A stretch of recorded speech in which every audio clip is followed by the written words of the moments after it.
పెద్దబాబు నిన్న స్కూల్ నుంచి వస్తుంటే బండి మీద అమ్ముతుండ్రట 20 రూపీస్కి ఒక కంకి ఇంత ఉందట స్వీట్ కంది.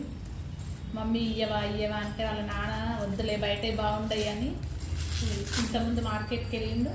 పిల్లల కోసం స్వీట్ కాన్ కట్టుకొని వచ్చిండు. బయట ఎట్టి పరిస్థితుల్లో ఏది తిననియడు.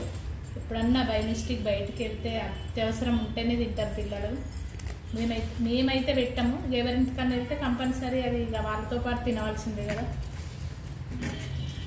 సాయంత్రం స్కూల్ నుంచి వచ్చినాక పెట్టిస్తాను. పొట్టు తీసుకున్నాను.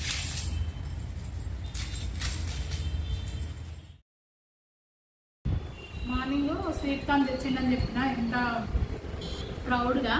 ఇక 2 విజిల్స్ దాకా ఉడుకుతలేవు.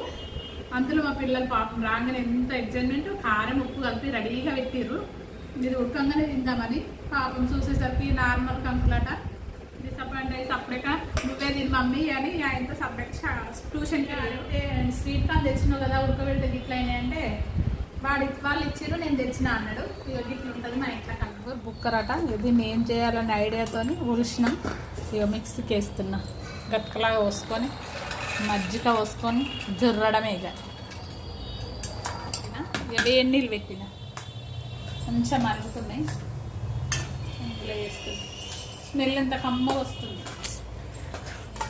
గట్క పోసిన ఎటు పెట్టి కంకులు తెచ్చినందుకు వేస్ట్ కాకుండా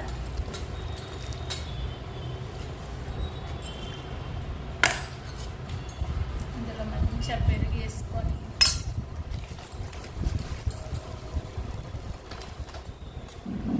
నాకు ఈ గట్క అంటే చిన్నప్పటి నుంచి ఇష్టం. ఎట్లా ఇష్టం అంటే అప్పుడు చాకలు బట్టలు పిండేవా ఇంటికి వచ్చి తీసుకుపోయేటోళ్ళు కదా. తట్టలు వేసుకొని వస్తే ఆ స్మెల్కే తినాలనిపిస్తుండే. మంచి ఎవ్వరు ఫ్రెష్గా ఇట్లా వండుతారో తీసుకొచ్చి నా కోసం గిన్నెలు పెట్టి పోతుండే. మా అమ్మ చెప్తుండే ఇవ్వ నీ బిడ్డ గట్క ఇష్టం కదా తెచ్చిన అని. నాకు అట్లా ఇట్లా గట్క అలవాటు అయిపోయింది. మరి మొక్కజొన్న గట్క ఇంకా టేస్ట్ ఉంటుంది.